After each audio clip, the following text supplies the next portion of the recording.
Sahabat-sahabat cerdas sekalian, Assalamualaikum warahmatullahi wabarakatuh.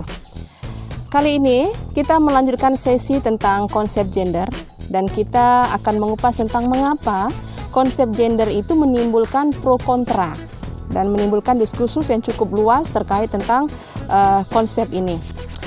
Ada 3 hal yang dapat kita uraikan menjadi alasan mengapa kemudian konsep gender ini menimbulkan pro kontra di masyarakat. Yang pertama, ketika kemudian konsep gender ini diadopsi oleh gerakan perempuan, gerakan sivil untuk mengadvokasi, untuk memperjuangkan kesetaraan hak-hak perempuan. Dan ini kemudian isu gender itu menjadi mengemuka untuk memperjuangkan hak-hak perempuan.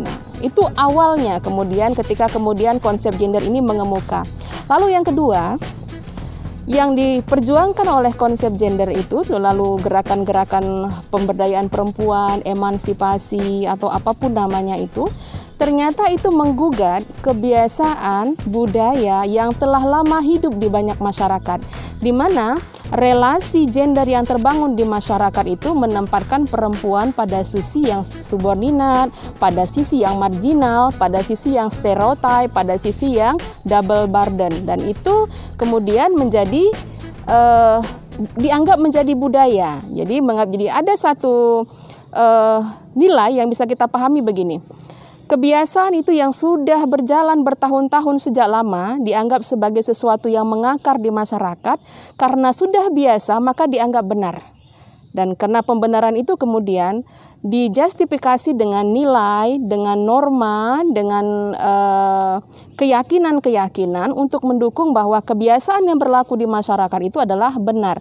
Kebiasaan-kebiasaan ini kalau dalam sisi kajian budaya disebut dengan budaya patriarki, di mana laki-laki mendapat peran istimewa, mendapat hak istimewa, mendapat kedudukan istimewa di masyarakat, dan itu dianggap benar karena itu sudah menjadi kebiasaan.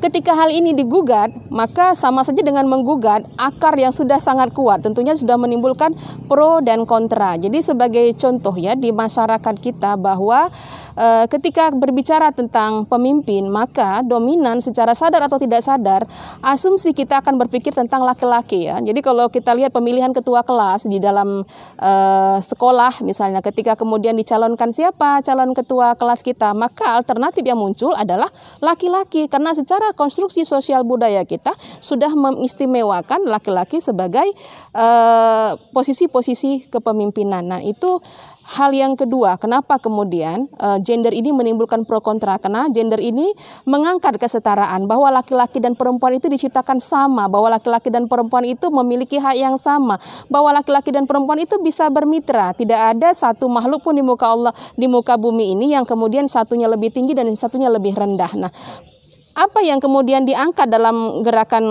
kesetaraan ini kemudian dianggap menentang atau bertentangan dengan budaya yang sudah dipraktikkan oleh nenek moyang sejak dulu kala. Jadi ini kemudian kenapa isu gender ataupun yang diangkat oleh gerakan perempuan itu menimbulkan pro kontra. Lalu yang ketiga, kenapa kemudian juga ini menimbulkan pro kontra? Ketika performan gerakan perempuan di berbagai daerah itu memiliki karakteristik yang bertentangan dengan nilai-nilai yang berlaku pada lokal tertentu. Sebagai contoh, gerakan memperjuangkan kesetaraan gender yang ada di Amerika atau yang ada di Kanada berbeda tentunya dengan kebutuhan kesetaraan gender yang ada di Aceh. Tapi kerap sekali kemudian gerakan yang di Amerika itu dianggap kemudian sama dengan gerakan yang ada di Aceh. Dianggap bahwa perjuangan gender di Amerika yang ingin membebaskan perempuan dari segala hal itu juga yang dituntut oleh gerakan perempuan di Aceh. Padahal tidak sama, karena di Aceh dia punya konstruksi nilai gender yang berbeda, dan ini yang juga diminta oleh perempuan Aceh dalam tataran budayanya, tidak melebihi, tidak sama dengan yang dituntut oleh gerakan-gerakan perempuan di tempat lain. Nah, situasi ini juga yang kemudian menimbulkan pro kontra di masyarakat. Tetapi satu hal yang sangat mendasar bahwa kerap sekali masyarakat tidak memahami konsep gender, sehingga kemudian konsep gender sering sekali disalahpahami, dianggap sebagai sesuatu yang baru, yang bertentangan atau berbeda dengan nilai dan budaya masyarakat. Padahal kalau kita mengkaji mengkaji Islam lebih mendalam, sesungguhnya kesetaraan gender itu sudah dipraktekkan Rasulullah dan para sahabat sejak dahulu kala, tetapi tidak menggunakan terminologi yang sama, tetapi secara substansi itu sudah ada. Hal ini yang kemudian ingin dihidupkan kembali, tetapi kemudian sering sekali disalahpahami. Nah, inilah yang kemudian menimbulkan pro kontra terkait tentang konsep gender secara umum, tapi kita akan bisa lebih dalam.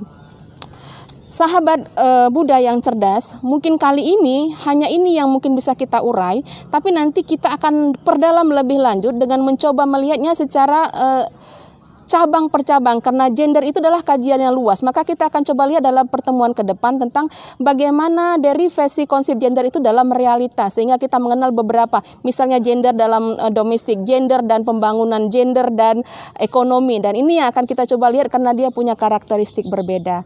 Terima kasih. Assalamualaikum warahmatullahi wabarakatuh.